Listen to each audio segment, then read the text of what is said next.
everyone, this is Jaclyn from Longarming by Jaclyn, and we are continuing our pattern test for the last race of the season, which is the latest pattern.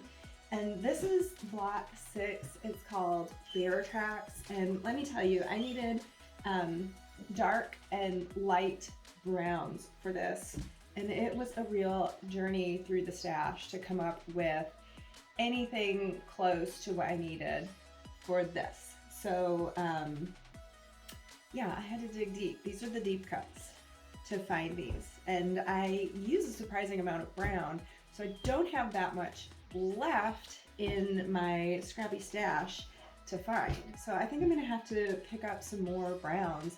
They're such a great color for fall quilts, masculine quilts. You always need a little touch of brown. Even in a very feminine floral quilt, you would need stems and branches. So things that look like wood show up in tons of quilts, and it's a much more versatile and usable fabric color than you think. So brown, don't be afraid of colors, especially if you don't think they're pretty or your favorite.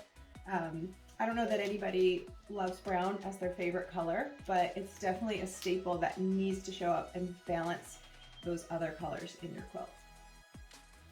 So I'm going to take my scrappy stash finds, do some pressing and cutting, and then we'll meet back here and talk about how we're making block 6 bear tracks.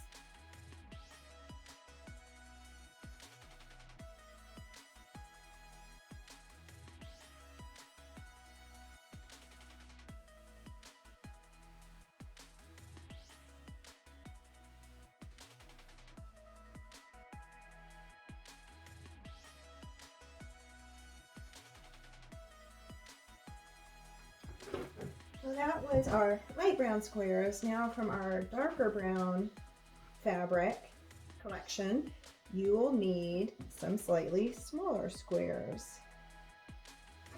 So you can see on this particular layer cake, which I believe is from Moda, I think it's Beyond Bella or Beyond Basics, it's got a much smaller pink, which to me is more tolerable, especially if you really need a whole layer cake sheet for your pattern. But since I do not, I'm going to go ahead and trim that off anyway.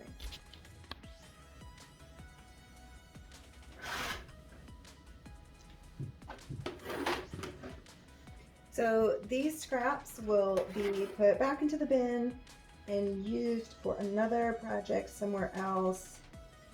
They may even reappear in another block in this project.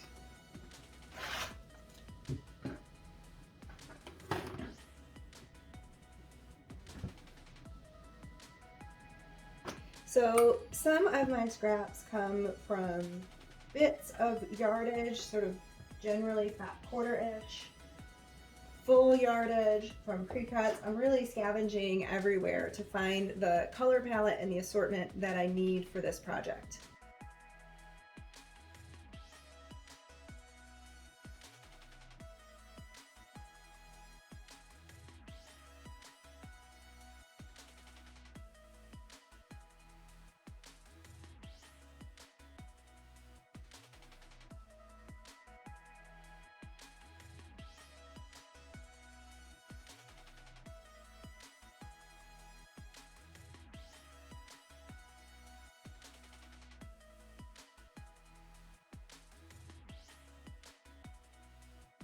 And then we're on to our low volume family.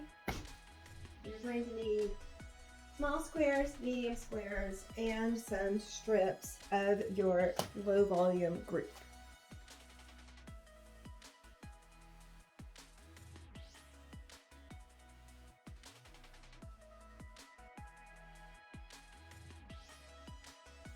So there you have your cutting. You have medium squares, larger squares. You've got in your low volume strips, medium squares, and small squares. And I've got a nice scrappy assortment that we'll be pulling from. So the first step to making our bear tracks plots is going to be doing some make for half square triangles. And you'll take a medium square from your dark brown and your low volume and place them right sides together, and then you will sew a 1/4 inch seam all the way around the edges.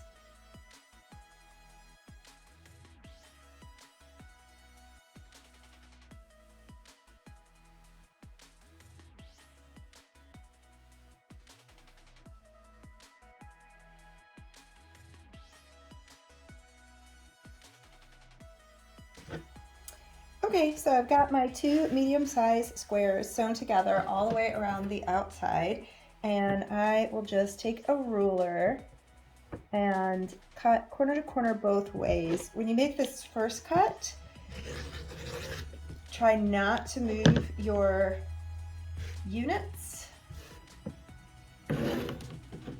because that will keep everything steady and in place when you go to make your second cut. And this is an excellent place for a rotating cutting mat if you have one.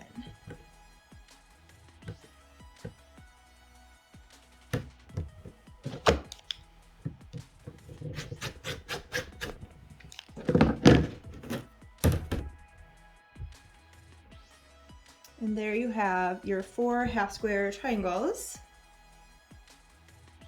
And you'll press and trim those to the correct size indicated in the pattern.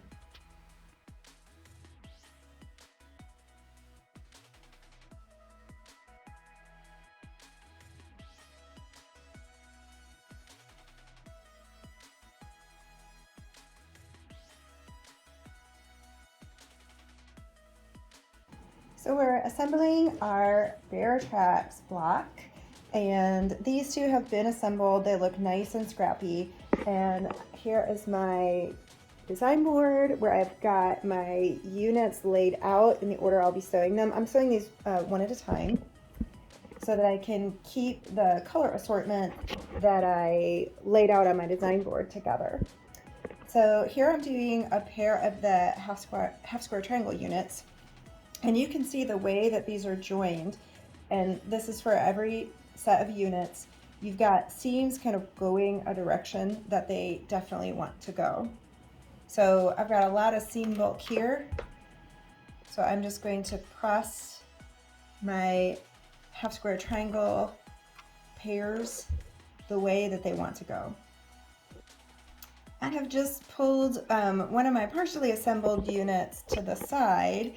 And the way I like to do these as I'm pulling off of the design board is I'll assemble the top 3 units, the side 2 units, and there's your paw, your palm of your bear paw. And the next step that I will do is sew the bear paw to the side unit, and that gives me 3 units across and 3 units across, so these will join nicely. And here we have the unit sewn together, and it's the same idea. You have a lot of seams going this way. This single layer of unseamed fabric is going to fold back into the seam allowance much more easily. So we'll just press this unit in the way it wants to go, which is toward the larger center block. So then when we add our top unit of 3 to the palm unit, we've got a matching seam here, and those should nest and line up nicely. And then other than that, it's just the beginning and end that need to be eased. This seam doesn't have to match to anything, so it can just land where it lands.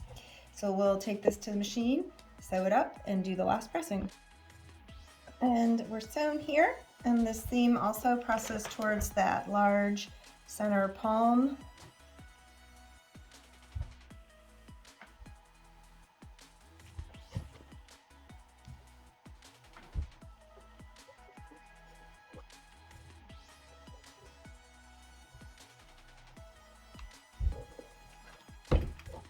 And then you can trim and square your bear paw block according to the pattern instructions.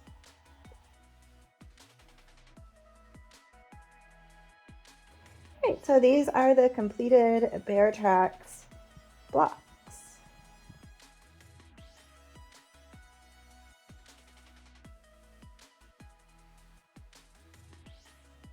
Okay, so for my assorted Bear Tracks blocks, I have organized them in the way I'm going to assemble them.